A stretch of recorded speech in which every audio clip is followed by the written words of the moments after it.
Buenas tardes, mis amados. Dios los bendiga grandemente. Qué alegría volver a estar acá con ustedes compartiendo nuevamente de la palabra de Dios, tener este privilegio de compartir la palabra y es un honor y edificante a la vez para mí y para los que escuchamos la palabra, porque esta es la que nos da vida, este es el maná del cielo, este es lo que alimenta el espíritu del ser humano. El cuerpo lo alimentamos con comidita, el alma con conocimiento, con estatus, con logros personales, pero el espíritu no se puede alimentar de ninguna otra forma sino con la palabra de Dios. Por eso es que hay mucha gente desnutrida espiritualmente porque no se alimentan de esta palabra que es el maná del cielo, es la porción que todo ser humano necesita para tener esa llenura, para llenar ese vacío existencial. Entonces vamos a orar y le vamos a pedir a Dios que nos ministre. Vamos a pedirle al Espíritu Santo que nos ministre allá, los que ya se están conectando. Ahí veo que está la señora Florcita, don José, Dios los bendiga. Estén orando mientras yo comparto el mensaje para que muchos puedan recibir la palabra, para que entre, como dice aquí, penetre hasta lo más profundo de su ser y puedan tener una experiencia con el Señor, una comunión, una confrontación. Y si alguna vez estuvieron en la iglesia y dejaron abandonado la obra, que esta palabra sea tocando el espíritu del ser humano, que es lo que hace realmente.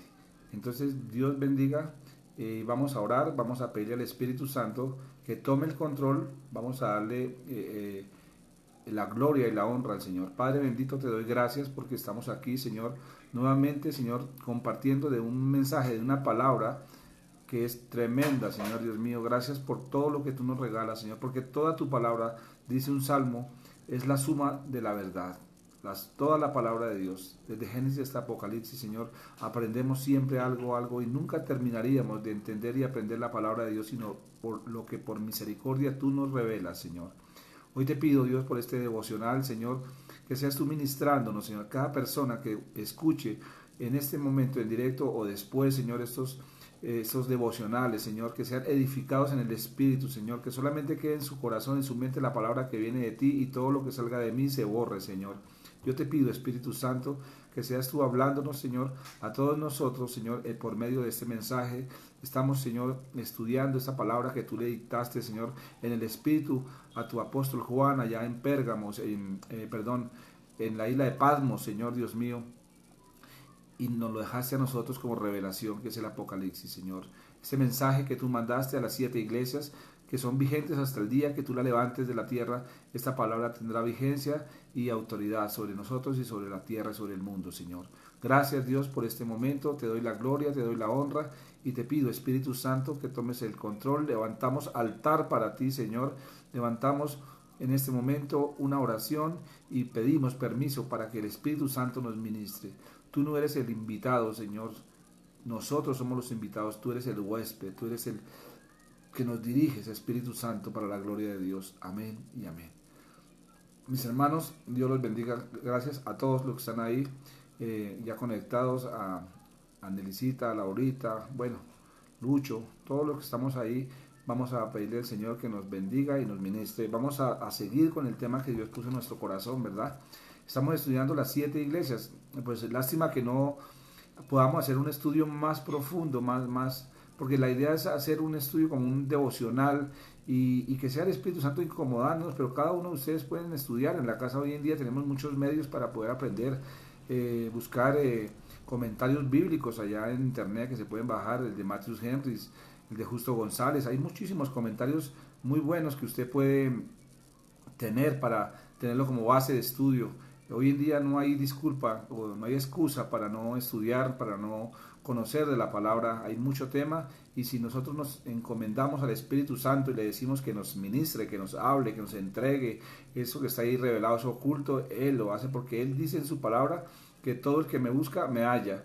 Y nosotros tenemos sed de Dios y queremos buscarlo y Él nos va llevando, nos va llenando, vamos aprendiendo. Y si no, cualquier duda, pues ahí está el chat para hacer preguntas. Nosotros podemos contestar. Cuando comencemos a grabar también con YouTube en directo, va a ver que podemos escribirnos y podemos resolver preguntas. Es una bendición. Entonces, Dios los bendiga. Vamos a ir a la palabra allá en Apocalipsis capítulo 2, versículo 12. Ese es el tema de la iglesia de Pérgamo. Entonces, yo les he dicho que tengan su Biblia, su esfero, y su cuaderno para anotar y tener apuntes para repasarlos después. Entonces, bienvenidos allá a Francisco también, a Mari Zambrano, a todos ustedes bienvenidos. Vamos a leer la palabra en el nombre del Padre, del Hijo y del Espíritu Santo. Dice que vamos a leer a la iglesia de Pérgamo. Acuérdense que son 7 cartas que el apóstol, que el Espíritu Santo le enseñó a Juan allá en la isla de Patmos, mientras estaba exiliado, estaba ya preso prácticamente. El Espíritu Santo lo tomó en el Espíritu, lo sacó del cuerpo y le lleva y le revela todo este misterio del Apocalipsis, que realmente significa revelación. Patmos, Pérgamo, a la iglesia de Pérgamo. Y escribe el ángel de la iglesia de Pérgamo, al que tiene la espada aguda de 2 filos, dice esto. Entonces aquí hay una nueva iglesia que aparece. Esta nueva iglesia también nos representa a nosotros. O sea, las 7 iglesias nosotros podemos tomarla, porque nosotros todos vivimos las experiencias que tienen las 7 iglesias de Apocalipsis. Entonces, dice aquí la palabra que la iglesia se llama la iglesia de Pérgamo. ¿Qué era Pérgamo? Era una ciudad que estaba ubicada como a 330 metros de altura, como sobre una roca. Era como un lujo, como una ciudad linda, majestuosa, llamativa. Era una ciudad muy culta. La palabra ahí dice Pérgamo. Ustedes podrán reconocer algo del pergamino. O sea, allá estaba la biblioteca más grande de su época, con 200.000 volúmenes. Era una biblioteca gigante, era gente muy culta. Esa ciudad, Pérgamo, significa ciudadela, significa altura o significa elevación, porque estaba sobre una roca. Ya estaba esta iglesia, pero era una ciudad demasiado culta e intelectualmente, pero demasiado idólatra. Allá en esta ciudad habían 4 dioses que se peleaban la titularidad. O sea, competían por cuál era el dios más poderoso. Allá se adoraba a Zeus, a Dionisio, a Esclepio y Atenas. Atena. 4 dioses, 4 potestades, 4 demonios que se adoraban allá. Era una ciudad sumamente pagana. Luego, ser cristiano en una ciudad como esta es muy difícil mantenerse, porque además estas personas que se convierten venían de ese paganismo, de practicar esa idolatría, de visitar a estos dioses, de rezarle a estos dioses, de confiar en estos dioses. Entonces, desarraigar todas esas costumbres, todo esto que tenían ellos en su corazón era muy difícil. Solamente lo podía hacer el Espíritu Santo. Era una obra perfecta del Espíritu Santo. Entonces aquí el Señor dice, y escribe el ángel de la iglesia en Pérgamo, el que tiene la espada aguda de 2 filos, dice esto. La espada aguda representa el juicio de Dios. La palabra de Dios es la que pone ese juicio. Entonces, aquí Dios nos va a hablar fuerte al pueblo. O sea, tengámonos todos aquí duro, porque el Espíritu Santo nos va a hablar fuerte en esta iglesia, porque es lo que pasa hoy en día. Es muy parecido a lo que pasaba allá. Entonces dice aquí que dijo lo siguiente, el versículo 13, yo conozco tus obras. Acuérdense que en todas las iglesias, la carta que Dios mandaba, el Espíritu Santo le dictaba al apóstol Juan, decía, yo conozco tus obras. Es para que no se te olvides que Dios sabe lo que tú estás haciendo.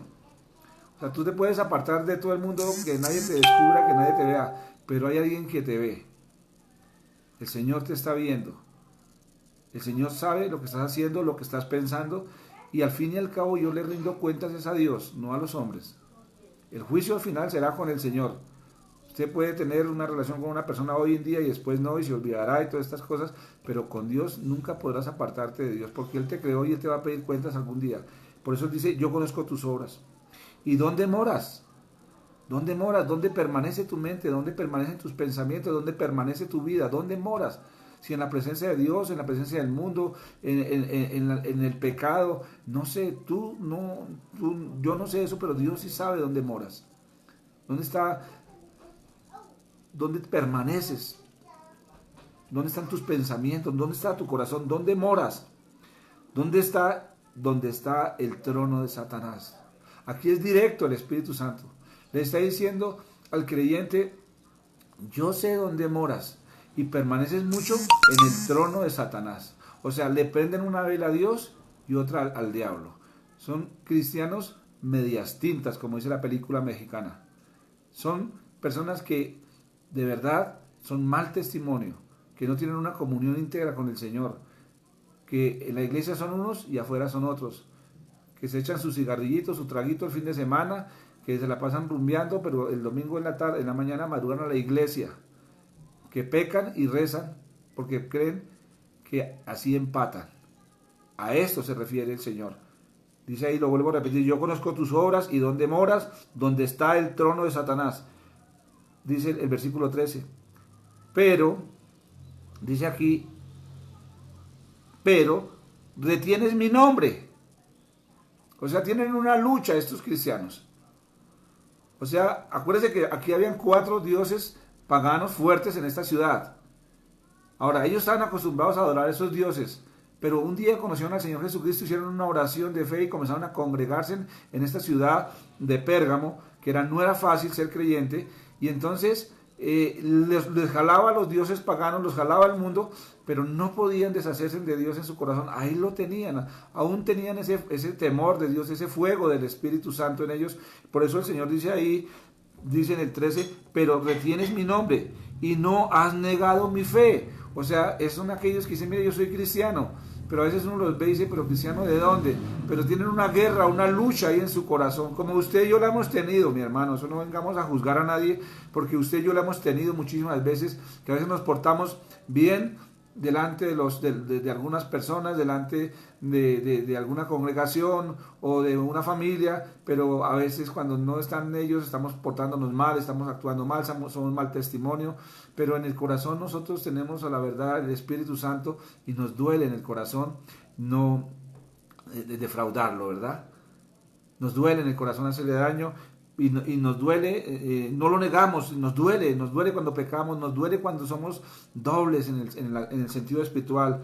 Por eso dice, ni aún dice aquí, pero retienes mi nombre y no has negado mi fe, ni aún en los días en que Antipas, mi testigo fiel, fue muerto entre vosotros, donde mora Satanás. Antipas fue un hombre ya que fue testimonio en ese tiempo, es un nombre muy común, Antipas, como fue Judas antes de que Judas entregar al Señor. Ya después nadie quiso poner a su hijo Judas, o por lo menos en la cristiandad, pero eran nombres comunes. Antipas fue un hombre que fue un testigo tremendo y que vivió una santidad en medio de un pueblo, de una ciudad pagana firme, que fue testimonio tremendo este varón Antipas. Por eso lo pone, por ejemplo, el Señor, mira, se sabe eso nomás de él ahí, pero ¿qué tal que tu nombre apareciera en la Biblia? Bendito sea el Señor.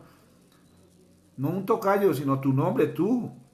Que tú hubieras sido Job, o Juan, o Salomón, o Antipas, como dice aquí. Un hombre firme en la fe, un hombre que se mantuvo firme, que no negoció con el Señor, con el Espíritu Santo, sus principios que aprendió, que no tiene un pie en el mundo y un pie en la iglesia. Eso es lo que está diciendo Dios a la iglesia hoy en día. Y estamos hablando de la iglesia de Pérgamo, una ciudad pagana, una ciudad que llegó a la palabra de Dios. La palabra de Dios dice que donde abundó el pecado, sobreabundará la gracia. Nosotros fuimos pecadores tremendos, pero la gracia de Dios nos apartó de allá y nos ha estado sacando a diario, hasta que un día el Señor nos recoja de aquí, de este mundo, y nos lleve a su presencia por la gracia de Él. Pero Él está diciendo que hay gente que es testimonio, que hay personas que se sostienen. Ese es el remanente que hay en el Señor. Siempre en una iglesia habrá remanente, así sea una persona, mi hermano, pero habrá siempre un remanente, una persona, una mujer, un hombre que está orando, intercediendo. Y bendito sea Dios por esas personas que se mantienen firmes en la iglesia. Aquí había uno que se llamaba Antipas, ¿no? Pero el resto estaba mal ahí, el Señor está llamando la atención. Tenían un pie en el mundo, en los dioses paganos, y uno ahí en la iglesia. El versículo 14 dice, pero tengo unas pocas cosas contra ti. Tengo unas pocas cosas contra ti. Mírese ahí usted un momentico. Allá los que están escuchando la prédica, a mi amigo Lucho, Rocío, a un Félix Galvez, Dios te bendiga, varón, a Laurita, a la señora Flor, a todos ustedes que están ahí participando de este devocional. Dios te está diciendo, a Mauricio, le está diciendo, Señor, pero tengo unas pocas cosas contra ti. ¿Quiere saber qué cosas tiene el Señor contra ti y contra mí? No nos va a gustar, nos va a doler, pero nos toca oírlas, mi hermano, porque están escritas en la palabra. Que tienes ahí a los que retienen la doctrina de Balaam. ¿Qué significa eso? Voy a explicarlo. que enseñaba a Balac a poner tropiezo ante los hijos de Israel, a comer de cosas sacrificadas a los ídolos y cometer fornicación. Voy a explicarles esta porción. ¿Quién era Balaam? Balaam fue un profeta del Antiguo Testamento. El único profeta del Antiguo Testamento que no era de origen judío, era de origen pagano o gentil. El único. Todos los otros profetas eran descendientes de los judíos, eran judíos. Ahí están todos estos profetas que hablaban a nosotros, Daniel, Samuel, Salomón incluso fue un profeta que habló la palabra de Dios, Ezequiel, Jeremías, todos estos profetas de Dios que están allá, Ruth, no sé, tantos profetas que encontramos en la Biblia, eran todos judíos, pero este Balaam no era judío, era gentil, que Dios lo apartó y le dio una oportunidad como al mundo gentil, o sea, para demostrar la gracia de Dios, que todo el tiempo ha estado la gracia desde Génesis hasta Apocalipsis. Pero este hombre tenía un problema, como lo tienen muchísimos pastores y personas en la iglesia y en el mundo, el amor al dinero. Este hombre, este Balaam, amaba mucho el dinero, le gustaba el dinero, o sea que profetizaba por dinero. Eso es como cuando un pastor retiene un pecador en la iglesia porque la ofrenda o el diezmo de esa persona es grande. Entonces, pero es un pecador, pero usted se hace el bobo y no le dice nada, no le llama la atención, y a veces hasta lidera un grupo, a veces hasta administra familias, grupos por ahí, y son pecadores, y el pastor y la gente sabe, pero como lleva una muy buena ofrenda, entonces no le dicen nada, y ahí lo dejan, poniendo una cobertura mala sobre la iglesia, sobre las personas. Eso es Balaam. Balaam era un hombre que profetizaba por encargo. Entonces este rey Balac necesitaba que profetizara en contra de Israel. Quería que maldijera a Israel. Y él decía, no lo puedo maldecir, pero cuando le ofrecieron una plática, pues se fue y se apartó para maldecir a Israel. Y cuando iba camino a maldecir a Israel, iba montado en su burra, Balaam, y entonces la burra lo tumbó. Él cae al piso y él se pone furioso con la burra y la coge y le pega con un palo, la azota a la pobre burra. Y cuando le está pegando, la burra le habla. Y es literal, no le dé miedo predicar esto. Dios puede hacer hablar a un animal. Una burra le habló a un profeta y le dijo, ¿por qué me pegas? Pero este ni siquiera le da miedo, sino que sigue hablando con la burra. Dice, ¿por qué me has tumbado? Lo tumbó 2 veces, 3 veces lo tumba. Y el Señor lo que estaba evitando era que pasara este profeta, porque la burra se levantaba y se asustara porque veía un ángel de Dios frente de él para que no pasara. La burra tenía más discernimiento que el profeta. Por eso la burra se levantaba y no lo dejaba pasar. Pero cuando iba ya a profetizar en contra de Israel, el Espíritu Santo no dejaba que maldijera a Israel, sino lo contrario, terminaba bendiciéndolo. Y Balaam le reclamaba, si te pagué para que maldijeras a Israel. Y entonces le ofrecía otra cuantía más alta para que lo maldijera, pero nunca pudo maldecir a Israel, sino terminó bendiciéndolo siempre. Este es Balaam.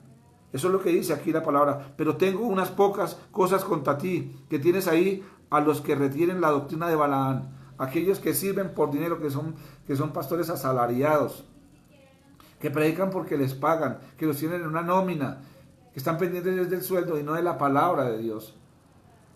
Eso es lo que pasa hoy en día en la iglesia. Nosotros sabemos y entendemos que necesitamos de un sueldo, claro, nosotros necesitamos que comer, pero nuestra motivación no debe ser el dinero y los sueldos. No debe ser eso. Dios sabe que tenemos necesidad y Dios le pondrá en el corazón a esa persona. Le dirá, mire, ofréndele esto al pastor. Pero eso nace de Dios en el corazón de las personas. Nosotros creemos en los diezmos, creemos en las ofrendas, creemos en las premisas, predicamos eso. No tenemos por qué avergonzarnos de decir eso. Eso se predica porque está escrito en la palabra de Dios. Pero todo tiene un orden. Dios es un Dios de orden. Y bendito sea el Señor por eso. Nosotros no tenemos que dejarnos influenciar porque una persona nos predica, nos bendice económicamente y tenemos que darle púlpito, tenemos que dejarlo hacer lo que quiera en pecado. Eso es la doctrina de Balaam. El Señor está llamando la atención hoy en día a la iglesia del mundo entero, aquellos que han comenzado a predicar la doctrina de la prosperidad, comprando la gracia, diciendo que si traen tanto, que si siembran tanto, el Espíritu Santo les dará sanidad, les dará esto, les sacará al hijo de la drogadicción, negociando con la palabra de Dios. Aquellos que van y se acostumbran a sembrar en las iglesias solamente para recibir una recompensa, pero no buscan la presencia de Dios, no tienen temor de Dios, no quieren vivir en santidad, no quieren orar, no quieren pagar el precio, no quieren llevar una cruz para morir, pero piensan que por sus diezmos, sus ofrendas, los que lo hacen, porque muchos no hacen eso, muchos ni diezman ni ofrendan, es peor todavía, pero aquellos que piensan que porque dan a la obra de Dios pueden pecar o hacer lo que quieran. El que alcahuetea eso tiene la cobertura de Balaam, y eso es lo que estaba pasando en la ciudad de Pérgamo. Eso es lo que estaba pasando, y esa es la carta, esas son las cosas que tenía. Ahí sigue diciendo aquí: a comer de cosas sacrificadas a los ídolos y a cometer fornicación. Adúlteros que hay en la iglesia, gente adúltera, gente que vive en pecado, gente que vive pornografía, homosexuales predicando. Muchos han salido. Dios saca a la luz todo, mi hermano, porque de Dios nadie se burla. Nadie se burla. Dios está viendo. Aquí dice: el que me ve. Acuérdense aquí: yo conozco tus obras y dónde moras. Dios conoce mis pensamientos. Dios conoce mi lucha. Dios sabe que le quiero agradar, pero Él tiene esas cosas contra mí. No comerlo pagano. O sea, no comerlo pagano, ¿qué quiere decir? Yo un día estudiando la palabra aquí en el Nuevo Testamento encontré algo que se llama la dieta paulina. Y el apóstol Pablo dice por allá en una carta a los Corintios, me parece que es donde dice que de lo que hay en la fama, bendice y coma. Lo único que los cristianos no comemos, que está prohibido en el Antiguo y el Nuevo Testamento, es todo lo que tiene que ver con la sangre. La rellena, la chanfaina, la pitu, todo lo que tenga que ver, los cuajos, todo eso que tiene que ver con la sangre, no la comemos, porque eso tiene un significado. De eso no voy a hablar hoy. Pero el resto, todo lo que hay, bendice y coma. Hoy en día usted no podría comer absolutamente nada, porque todo es transgénico, todo es una mutación entre una célula animal y una célula vegetal. No podríamos comer nada.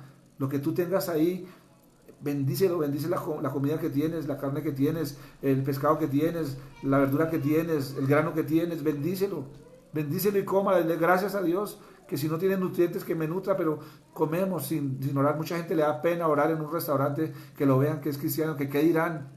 No se avergüence el Señor, hermano. Qué privilegio, qué hermoso ver una familia con la cabeza hincada en un restaurante, en un centro comercial, orando por los alimentos. Aunque usted no lo crea, mucha gente dice que lindos. Ese hogar debe ser bonito. Ese hogar tiene a Dios en su corazón. Bendito sea el Señor cuando bendecimos los alimentos, cuando convertimos un alimento pagano, sacrificado a los ídolos, en un alimento de bendición. No te alimentes con comida del mundo, no te alimentes espiritual ni mentalmente con comida del mundo, con pensamientos, filosofías, doctrinas que alimentan a muchos, y la gente está alejándose de la palabra, no quiere leer la palabra, no quiere ir a la palabra. Dios tenga misericordia de nosotros. Eso es lo que el Espíritu Santo nos está hablando hoy a nosotros. El versículo 15 dice: y también tienes a los que retienen la doctrina de los nicolaitas. Ya hablamos de eso, la doctrina de los nicolaitas. Son aquellos que quieren manipular a los pastores, a los ancianos de la iglesia, a ese grupo que hay en la iglesia que maneja, que ellos quieren decir: hagámoslo de esta manera, vayamos a esta manera, mire, yo pongo la plata, hagamos así. Esos son los nicolaitas, los que no quieren someterse a la voluntad de Dios, a la visión que Dios le ha dado a un pastor. Dios puso pastores en las iglesias, y si los puso, les da la visión.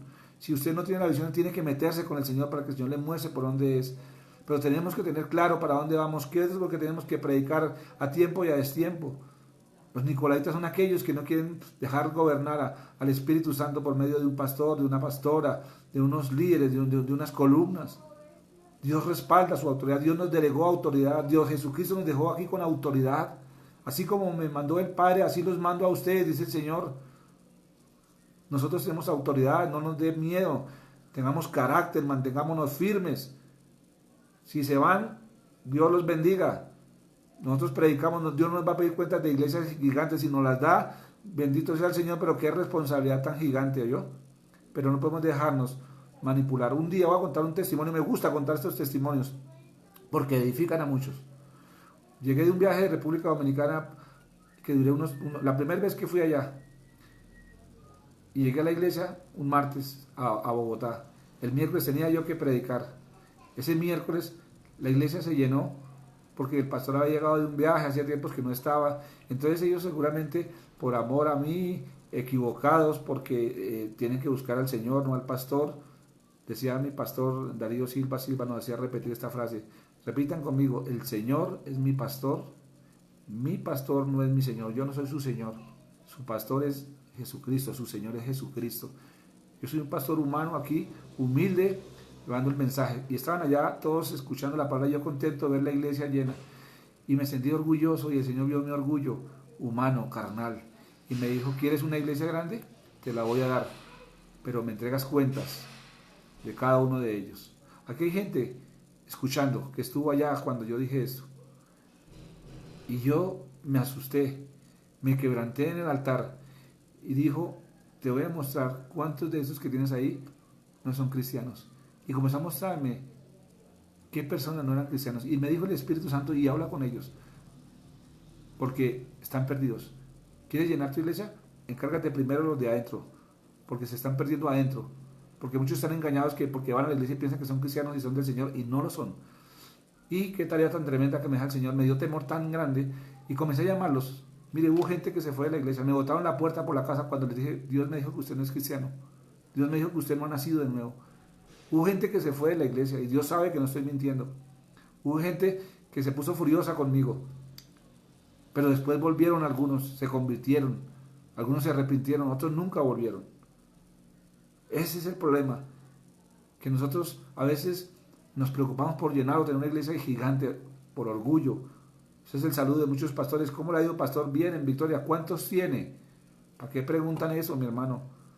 Si tiene uno o dos o tres, que estén de rodillas. El día que Dios nos pida cuentas por una iglesia, que se la podamos entregar de rodillas, orando, clamando, arrepentida.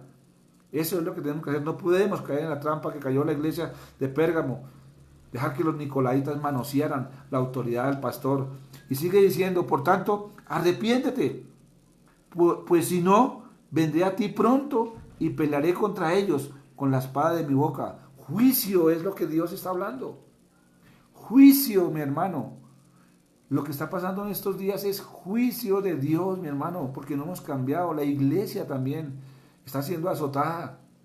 Los pastores, nosotros, los miembros. Dios nos está dando una oportunidad, hermano. O eres cristiano pleno o eres mundano. Vamos a ver en estos días la otra iglesia donde habla de eso. O eres de Cristo o eres mundano. Y si te declaras mundano, sé mundano, pero no juegues con Dios, con la palabra. Porque viene palabra de juicio. Viene juicio sobre la tierra, mis hermanos. Viene un juicio tremendo.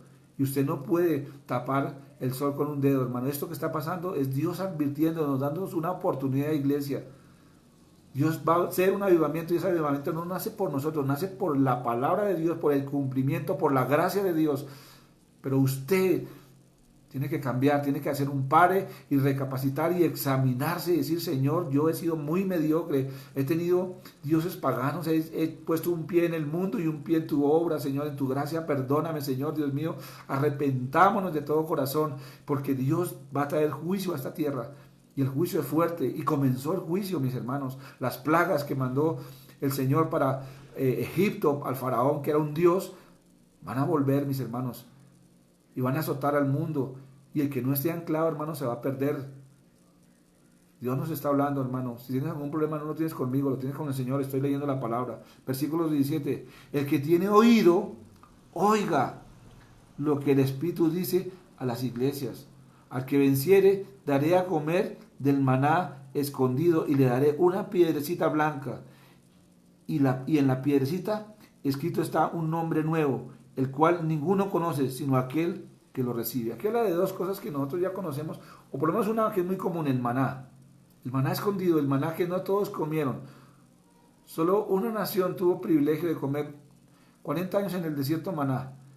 Alimento completo, nutritivo, que representaba la palabra de Dios, que está escondido porque el mundo no puede degustar del maná. Si el mundo lee una palabra de estas, estamos locos. ¿Cuántos se estarán burlando de esto si lo están escuchando en este momento? ¿Qué es esta locura? Porque este maná no les sabe a rico, les sabe a ácido, a comida descompuesta, porque no están metidos con la presencia de Dios. Esa palabra que está escondida, si tú la buscas, el Señor te la revela, mi hermano. Esa palabra está ahí escrita, usted solamente busca al Señor y Él te va a decir, no te dé miedo, no te dé vergüenza, mira, es mejor descoloridos un momento y eternamente vivificados en el Espíritu, y no aquí todos coloretos y morir eternamente de la gracia de Dios.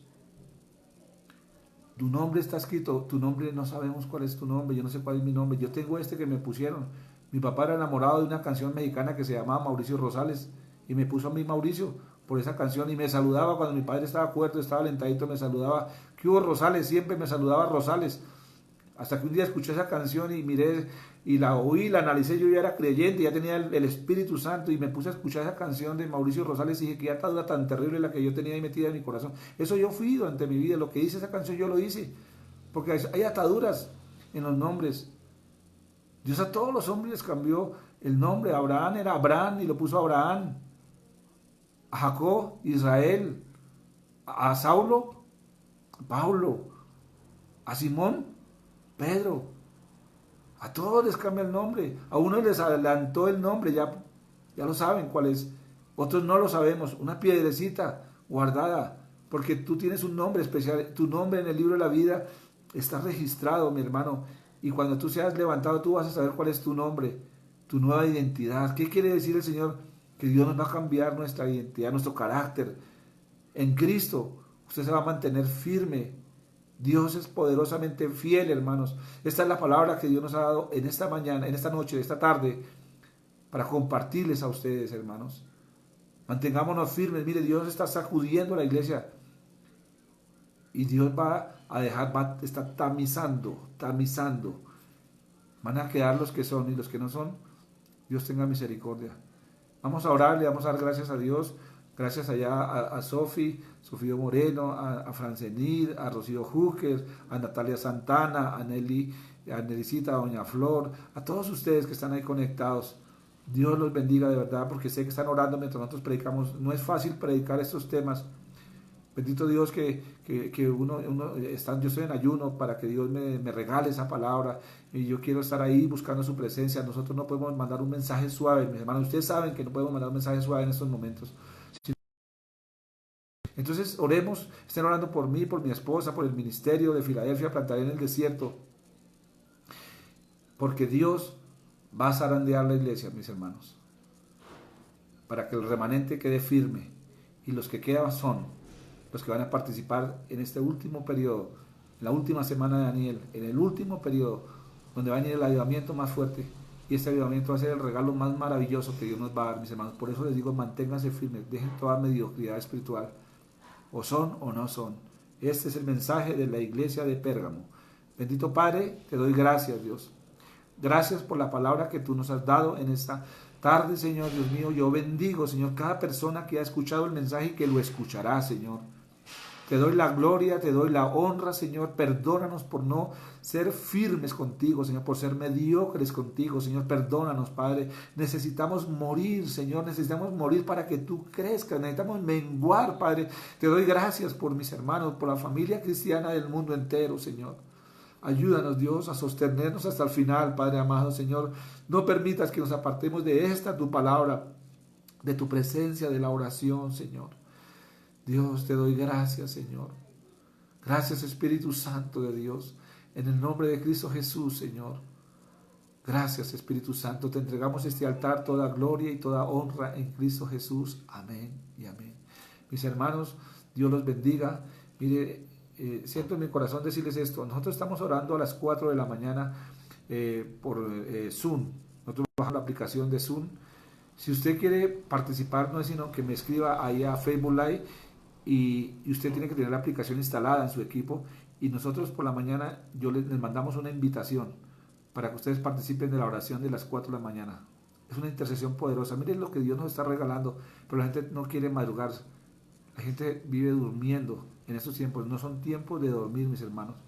Es tiempo de buscar la presencia de Dios. Si usted quiere orar, escríbame y dame un número y yo te mando una invitación por WhatsApp para que te unas a la oración de las 4 de la mañana. Estamos intercediendo espectacular. Eso es un regalo de Dios maravilloso. Qué bendición, qué privilegio, qué alimento tan poderoso que Dios nos está regalando.